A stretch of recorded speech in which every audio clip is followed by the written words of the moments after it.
Assalamualaikum warahmatullahi wabarakatuh. Salam literasi. Kali ini kita akan membahas di video YouTube saya terkait dengan pendidikan karakter. Jadi ada yang request kepada saya, tolong dong Dr. Rizky, kita membahas tentang pendidikan karakter itu seperti apa.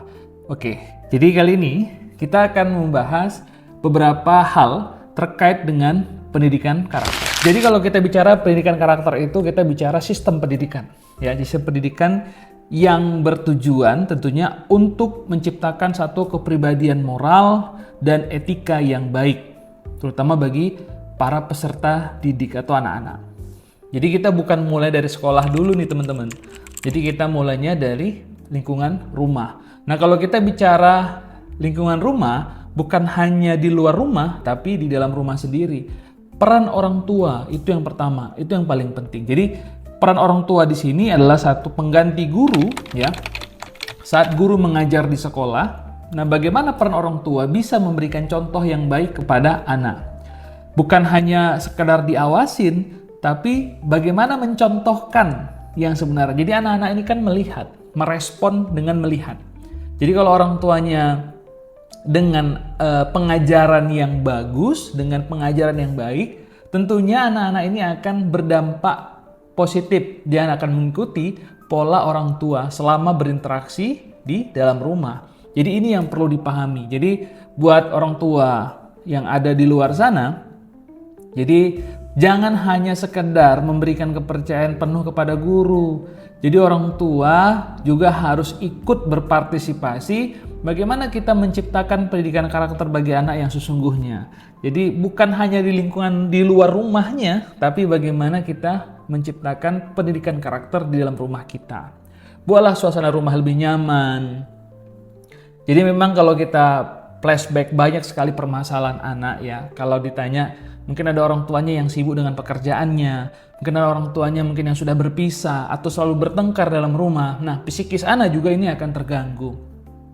Jadi kalau sudah psikisnya terganggu, pola pembelajaran di sekolah juga pasti akan terganggu. Dia akan menciptakan, dia akan mencari jati dirinya dengan, ya kalau kita bilang dia akan menjadi orang yang bandel, dia payah dibilangin. Nah ini juga harus kita pahami.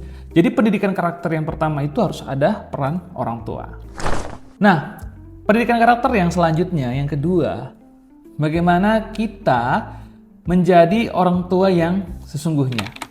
Jadi orang tua yang sesungguhnya itu maksudnya gimana? Orang tua yang benar-benar memberikan contoh, ya baik itu adab, ya etika, pembentukan kepribadian, bagaimana kita mengambil keputusan yang baik apabila anak meminta sesuatu yang berlebih. Nah, orang tua jangan juga memanjakannya. Walaupun kehidupan ekonomi kita berlebih, ya kita harus juga bisa memberikan disiplin yang baik. Pola hidup sederhana itu yang dibutuhkan. Jadi peran orang tua di sini sangat penting sekali sebagai orang tua yang sesungguhnya. Pendidikan anak, ya bagaimana mengingatkan dia waktu sholat, beribadah, ya mengerjakan tugas sekolah, bagaimana pola tidur yang baik, jangan terlalu banyak main HP. Nah ini kita contohkan dulu nih di rumah. Nah pertanyaannya, apakah mampu nih orang tua seperti itu? Terkadang banyak orang tua yang selalu menyalahkan guru, selalu menyalahkan pihak sekolah, padahal sebenarnya pihak sekolah sudah maksimal melalui gurunya, tapi terkadang di luar dari lingkungan sekolah orang tuanya membiarkannya. Jadi poin kedua dalam pendidikan karakter adalah menjadi orang tua yang sesungguhnya. Nah, poin yang ketiga, jadi kita bicaranya sudah sekolah nih. Sekolah juga harus bisa menjadi wadah pendidikan bagi anak-anak ingin tumbuh kembang, mencari jati diri yang baik, pola pendidikan yang baik, adab etika, sehingga tamat dari sekolah itu benar-benar dia mencari jati diri yang positif, mengarah kepada orang-orang yang anak-anak yang memang hari ini cerdas, berprestasi, memiliki adab etika, akhlak. Jadi itu menjadi contoh di luar dari lingkungan sekolah. Nah, peran sekolah juga di sini sangat penting sekali. Bukan hanya tempat fasilitas yang diberikan, tapi peran gurunya juga sangat penting. Jadi guru itu juga harus bisa memberikan ilmu secara ikhlas, bisa memberikan contoh yang baik.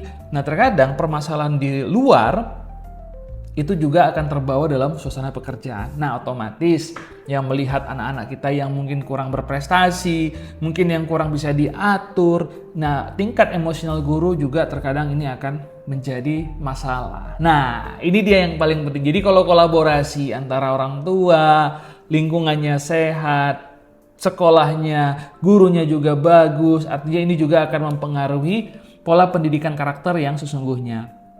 Jadi guru juga harus bisa memberikan contoh, bukan hanya ilmu yang diberikan, tapi bagaimana cara kita. Jadi cara mengajar nih, contohnya ini, cara mengajar kita mudah dipahami oleh peserta didik. Kita juga lebih mengarah kepada diskusi ya, diskusi dengan para peserta didik. Nah, kalaupun ada anak-anak yang bandel, bagaimana cara kita mengatasinya? Bukan untuk dimarahi, tapi diberikan contoh, dinasehatin. Kalau nggak bisa dinasehatin, gimana? Bagaimana kita membuat satu kegiatan yang positif di sekolah? Terkadang mungkin anak tersebut mencari jati diri di rumah, mungkin ada permasalahan di luar sekolah atau dalam rumahnya sendiri. Nah, kita juga harus bisa memahami karakter anak. Jadi pola-pola seperti itulah yang harus dilakukan. Kalau sudah keterlaluan sekali, bagaimana? Ya kita harus berkomunikasi dong dengan pemerintah daerah. Apakah pemerintah memiliki program yang kalau kita lihat di Jawa Barat itu anak-anak yang bermasalah itu dimasukkan ke sekolah kebangsaan atau barak militer. Diajarkan disiplinnya tapi tidak mengurangi hak anak untuk belajar, untuk tidur, semua ada. Kalaupun sekolah ingin membuat itu bisa.